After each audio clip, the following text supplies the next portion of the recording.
Praise the Lord. परमेश्वर का धन्यवाद हो कि खुदा ने फिर से हमें एक मौका दिया और खुदा के कलाम से हमें उत्साहित होने का अवसर मिला। और ये बहुत ही सुंदर बात है जब परमेश्वर का वचन हमारे जीवन में आता है, हमारे जीवन को बनाता है। और खुदा का कलाम जो है वो सबसे उत्तम चीज़ है। खुदा का वचन जो है वो हमारे लिए सबसे उत्तम चीज़ें हैं। और आज खुदा के कलाम से हम अपने आप को उत्साहित करना मांगेंगे। और आज का वचन है नीति वचन, उसका 6वां अध्याय और 16 वचन से हम पढ़ेंगे। और यहाँ पे कुछ 7 बातें जो हैं वो बताई गई हैं। और ये 7 बातें वो हैं जो मनुष्यों को अपने अंदर से निकाल के फेंकने की जरूरत है, क्योंकि ऐसी बातें, ऐसी चीजें हैं जो हमारे इस मंदिर को अशुद्ध करती हैं, हमारे जीवन को बर्बाद करती हैं। उन बातों को हमें अपने जीवन से निकालने की आवश्यकता है।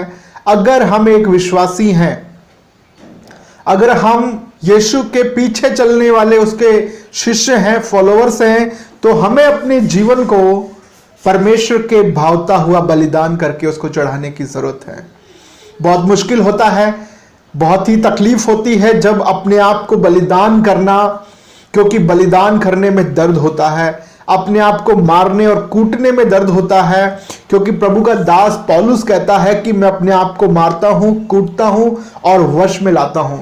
अपने आप को वश में लाना बहुत मुश्किल है, दूसरों को वश में करना बहुत आसान है। दूसरों पर हुक्म चलाना बहुत इजी है, लेकिन खुद खुदा का हुक्म मानना थोड़ा मुश्किल है, क्योंकि खुदा जो है वो हमें अक्लमंद बनाता है। खुदा का वचन हमें अक्लमंद बनाता है, परंतु मूर्ख जो है वो अपनी अकल को बंद रखता है। तो हमें अपनी अकल को बंद नहीं रखना है, लेकिन अक्लमंद बनना है खुदा के कलाम के द्वारा।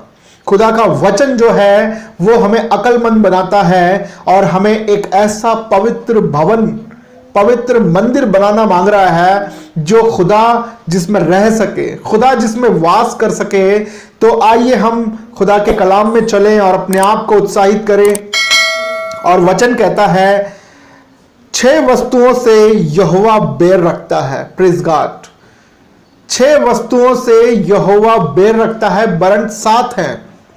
लिखने वाला जो प्रभु का दास है वो इस प्रकार से लिखता है, देखिए, 6 वस्तुओं से यहोवा बैर रखता है, वरन 7 है जिनसे यहोवा को घृणा आती है।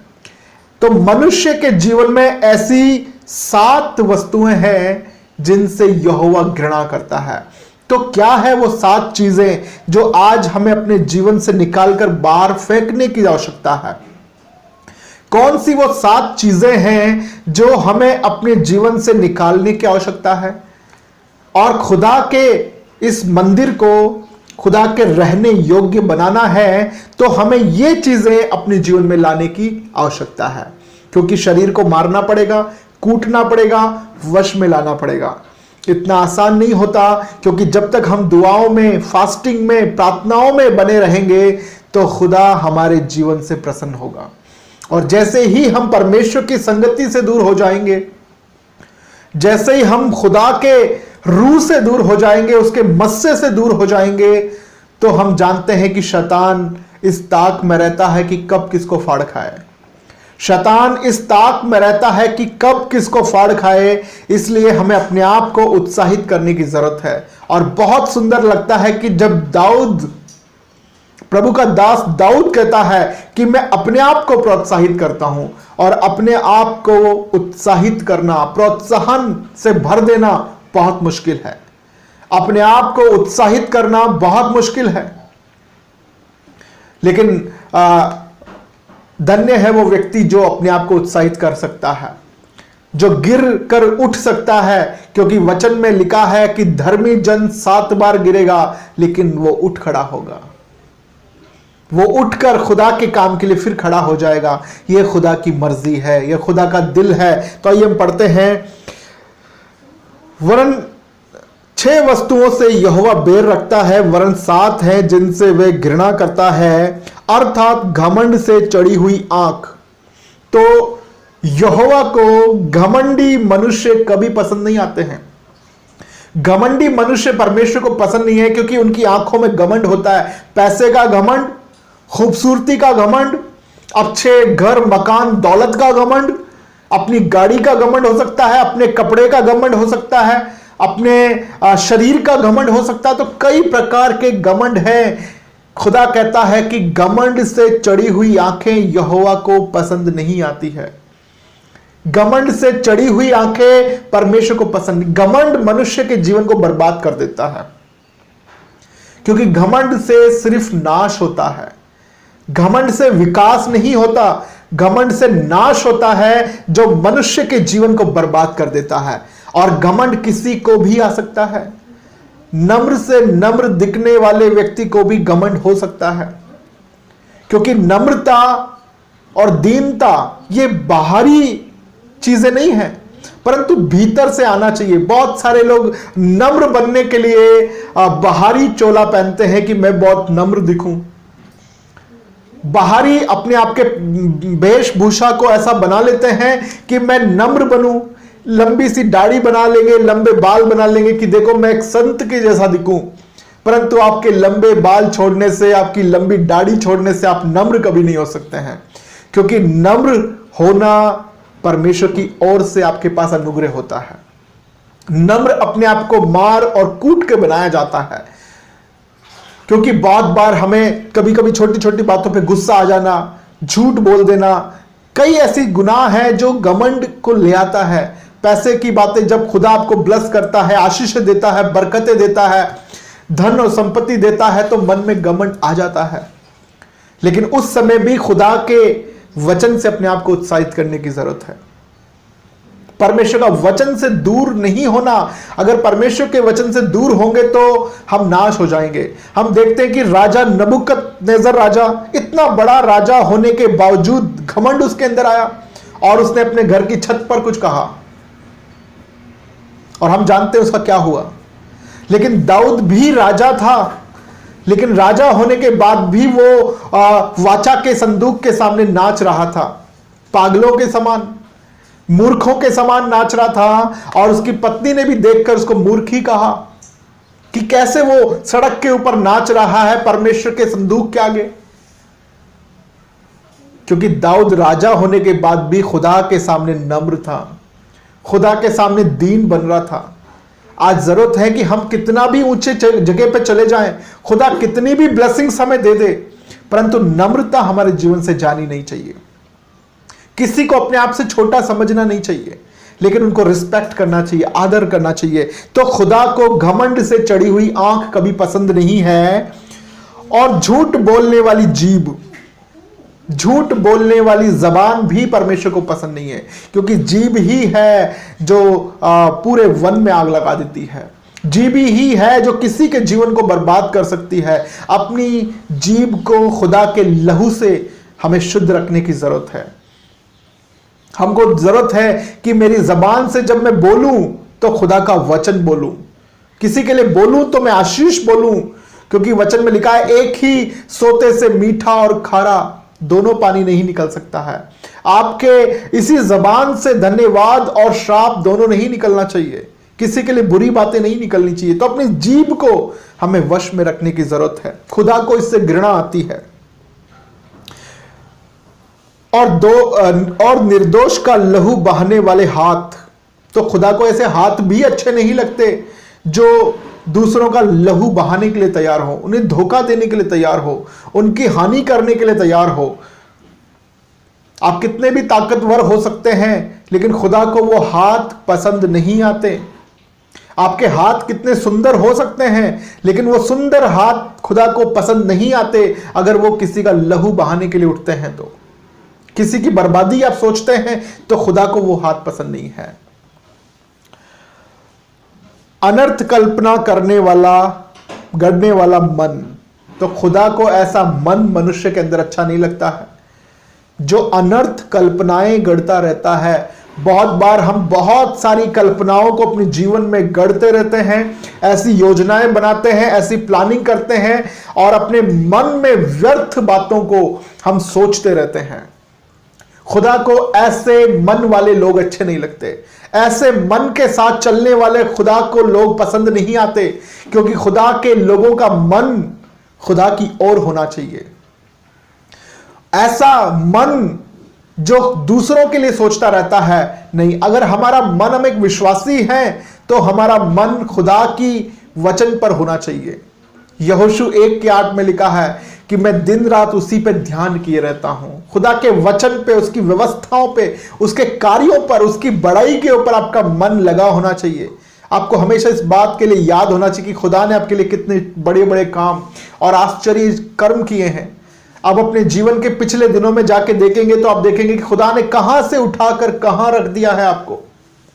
खुदा ने आपको बहुत सी बरकतें दी है। उन बरकतों के बारे में सोचिए और खुदा को धन्यवाद दीजिए। अपने मन को गलत दिशा में ना मोड़िए, क्योंकि मन में असाध्य रोग लगा है। शैतान आपके मन को बार बार इस्तेमाल करता है झूठी बातें गढ़ने के लिए और झूठी बातें सोचने के लिए। तो हमारे मन को हमें प्रभु के लहू में सुरक्षित रखने की जरूरत है। बुराई करने वालों के विवेक से दौड़ने वाले पांव, खुदा को ऐसे पांव भी पसंद नहीं आते जो बुराई के मार्गों में जाते हैं और बुराई करने के लिए उतावले रहते हैं। बस मैं जाऊं और बुराई करूं। खुदा को ऐसे पैर नहीं। लेकिन बाइबल कहती है क्या ही सुहावने हैं वो पांव।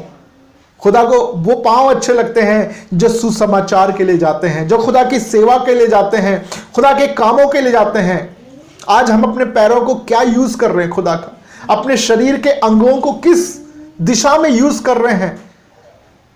किन कामों के लिए हम अपने शरीर को, अपनी आत्मा को, अपने प्राण को हम यूज कर रहे हैं? अपने स्वार्थ के लिए, अपनी चीजों के लिए।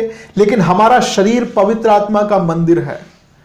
अगर हमारा शरीर पवित्र आत्मा का मंदिर है तो उस मंदिर को शुद्ध रखना हमारा काम है। जिस घर में हम रहते हैं उस घर को साफ रखने का काम हमारा है। उसी प्रकार खुदा के इस भवन में रखने का, खुदा को इस भवन में आने का हमारा काम है कि हम इसको साफ करें। इसके अंदर से सारी बुराई, सारा कलंक, सारी खुदा को ना पसंद आने वाली चीजें हम हटा दें। तब खुदा आकर आपके जीवन में वास करेगा और वो बैठेगा। झूठ बोलने वाला साक्षी, झूठी गवाही मत देना आप किसी के बारे में कभी।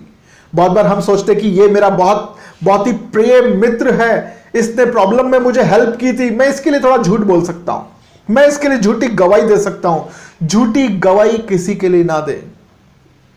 किसी को खुश करने के लिए, चाहे वो आपका मित्र हो, आपका भाई हो, आपका पिता हो, आपकी माता हो, किसी के लिए भी झूठी गवाही ना दे, क्योंकि परमेश्वर को घृणा आती है फिर उस मनुष्य से खुदा को घृणा आती है जो झूठी गवाही देता है। तो अपने आप को हमें शुद्ध रखने की जरूरत है। और भाइयों के बीच में झगड़ा उत्पन्न करने वाला मनुष्य, परमेश्वर को ऐसा मनुष्य ही अच्छा नहीं लगता जो भाइयों के बीच में झगड़ा उत्पन्न करे। आज बहुत सारे लोग हैं जो झगड़ा उत्पन्न करवाना चाहते हैं, एक दूसरे को लड़वाना चाहते हैं। विश्वासी को लड़वा कर बड़ा खुश होता है आज के समय में। हम देखते हैं कि ऐसे विश्वासी भाई बहनों को हम देख पाते हैं जो इसके चुगली वहां करेगा और उसकी चुगली वहां करके वो बड़ा मजा लेना चाहता है। ये विश्वासी का गुण नहीं है, ये शैतान का गुण है। इस शैतान के गुण को अपने जीवन से निकालने की हमें आवश्यकता है। शैतान के इस गुण को हमें अपने जीवन से निकालने की आवश्यकता है और खुदा के लहू से अपने आप को शुद्ध करने की जरूरत है। अगर हमने अपने जीवन में ये गलतियां की है, अगर हमसे गलती हो जाती है, तो हमें खुदा के चरणों में जाने की जरूरत है। वो आपसे प्रेम करता है, वो आप पे दया करता है, वो आपसे नाराज नहीं होगा, लेकिन वो आपको क्षमा करेगा। हमें खुदा के सामने क्षमा मांगने की आवश्यकता है। तो आइए आज हम एक छोटी सी प्रार्थना करते हैं और खुदा के चरणों में चलते हैं और कहें कि खुदा, मेरे जीवन में अगर कोई भी गलती मुझसे हुई है, कोई भी मैंने खुदा तेरी नजर में घृणा का काम किया है, घमंड का काम किया है, तो खुदा मेरे जीवन को तू साफ कर और पवित्र कर और खुदा अपने लहू से आपको शुद्ध करेगा। आइए हम प्रार्थना करें। Thank you Lord Jesus. प्रभु, हम धन्यवाद करते हैं स्वर्गीय परमेश्वर और आज प्रार्थना करते हैं मेरे परमेश्वर कि तमाम प्रभु हमारे जीवन से होने वाले उन कार्यों के विषय में जो आपको पसंद नहीं है प्रभु, जो जाने अनजाने में खुदा कोई भी ऐसी बातें अगर हमारे जीवन से हुई है जो आपको पसंद ना हो, तो उन्हें हमारे जीवन से दूर कर देना प्रभु, और हमें अपने लहू से धोकर शुद्ध कर देना प्रभु। हम आपके चरणों में आते हैं और आप हमें पवित्र बनाते हैं, शुद्ध बनाते हैं और अपने मार्गों में चलाते हैं प्रभु। धन्यवाद करते हैं प्रभु, जितने भी भाई बहन आज हमें देख रहे हैं प्रभु, उन सबके जीवन को आप छू लीजिए प्रभु और उनके जीवन को पवित्र कर दीजिए प्रभु। उनके जीवन में जितना भी बोझ है, आज वो बोझ से उन्हें आजादी मिल जाए खुदा। तू कहता है कि बोझ से दबे हुए लोगों मेरे पास आओ और मैं तुम्हें विश्राम देता हूं। चाहे पाप का बोझ हो, चाहे अक्षमा का बोझ हो, चाहे नफरत का बोझ हो, प्रभु सारे बोझ आज उनके उतर जाएं प्रभु यीशु मसीह के नाम से। सारी तकलीफें उनके जीवन से दूर हो जाए। कोई बीमारी हो सकती है, तकलीफ हो सकती है, कलेश हो सकता है, उनके जीवन से प्रभु यीशु के नाम से दूर हो जाए। और खुदा तू ने आजाद कर।